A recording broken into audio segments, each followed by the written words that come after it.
Apex Legends is the new Battle Royale game by Respawn Entertainment, creators of the Titanfall franchise. It's set inside of the Titanfall universe, but doesn't include staples of that series, such as Titans, wall running and boost jumping, hence its lack of the Titanfall name.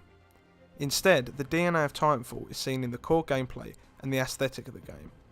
The game sticks to normal Battle Royale genre staples, with you and 59 other people spawning in on a dropship, dropping down to the map, collecting loot, and fighting till you're the last one standing.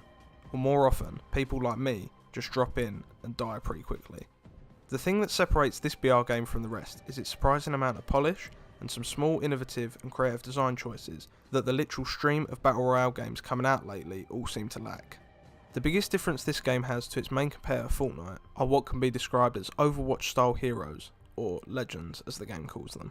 These legends have individual abilities that can be used during the game after a cooldown has expired. Each legend having varying abilities, some being geared towards offensive playstyles such as Bangalore with a smoke grenade ability and an airstrike, while others are more support style characters like Lifeline with her healing abilities and a support care package. There's 8 legends at launch, with 2 being unlockable either through in-game currency called legend tokens, earned through levelling up, or a purchasable currency called Apex coins. There's also a third currency called crafting material, which you get exclusively from Apex packs, which can be used to purchase/craft new items, like weapon camos, variants, and character skins. The locked legends, from what I can tell, aren't too OP from my encounters in games against them, but I haven't got enough currency to check them out for myself yet. I think we should just get the microtransactions out of the way fairly early on in this review, and the conclusion is, they're not too bad, but still fairly annoying. All of the items are cosmetic, which is a good thing, as there's no advantage or gameplay benefit for owning any items. Apex packs cost 100 Apex coins for 1, or 1000 Apex coins for 10, or if you want to go the direct purchase route, it's going to cost you $15.99 for 2150 Apex coins, which can basically get you one legendary item in the store. There's also a battle pass which has been announced, but currently we don't know what's going to be in it.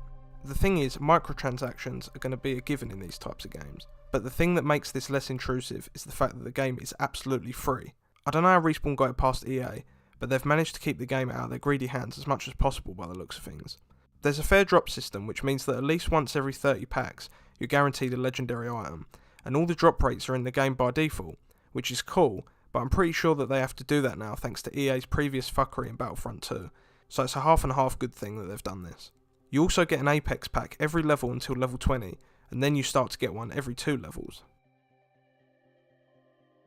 The core gameplay lends itself extremely well to a Battle Royale game, and feels extremely smooth just like Titanfall 2 did, but it does feel noticeably slower and has less manoeuvrability than Titanfall 2, although I don't consider this a bad thing, as it still plays very well. Sliding feels especially satisfying, and can be used to traverse quicker across the map on sloped surfaces. The map is pretty well designed, and has some interesting areas to explore, and scattered about are ropes and zip lines, which allow for quicker traversal. There are predetermined levels of loot in specific areas, which can make it a bit easier to gear up quickly, as well as hot zones, which are areas with higher chances of higher level loot, such as fully kitted out guns. There are also these massive floating barges that appear randomly in one area per game, which also have a lot of good loot. All of this leads to some good fights over said high level loot in these areas. The moment-to-moment gunplay feels a lot better in my opinion than Black Ops 4's Blackout BR mode, probably the most similar BR game in comparison to Apex, and there are plenty of cool weapons to use, all of which make a return from Titanfall if I'm not mistaken. With the gameplay, I was especially shocked by how well the legends slot into the experience, and was sure there was going to be a little bit of balancing issues, but seemingly, none of the characters' abilities are too overpowered, and very rarely when I've played have I felt the need to exclusively pick or run a specific lineup of legends. You can play with up to 3 people on one squad currently, with no solo or duo matches available at the moment.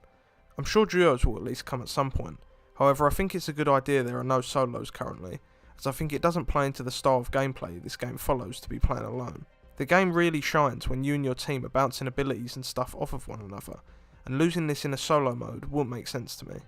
Talking of teams, the game is really geared towards the team play aspect of the game. Respawn have done a fantastic job at implementing a ping system, which allows a player to use the right bumper on console to ping a location or position, whether it be to say let's go there or there's a guy over there. This is something that I'm quite shocked isn't in more Battle Royale games, and adds a really nice touch. The general UI and inventory system feels really good. It's fairly easy to use and to make your way through and organise. The one little thing that is a bit annoying is not knowing when the ammo you're picking up is going to create a new slot in your inventory, but apart from that, it's quite good.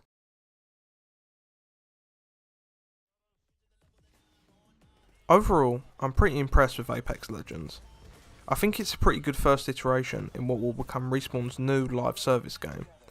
I think this is possibly the first true Battle Royale experience that could oppose or knock Fortnite off of its pedestal that it's been on for quite a while now, although highly unlikely. I think the biggest reason is because it's a free game. All these other BR games seem to think they can draw in the same numbers as Fortnite, but still charge a full price. And I'm not saying that's not possible, but it being free opens up a lot more of an opportunity for people to try it out and migrate from Fortnite. We've already seen 10 million players in 72 hours for this game, which is insane, and I'm sure as time goes on, many more are going to begin to check it out also. And why wouldn't they? It's free after all, and for a game that's free, I think it offers enough for the time being to justify downloading it and giving it a go. It will only get better with time, just as its competitors have. Maybe if it does well, we'll see Titanfall 3. One can hope.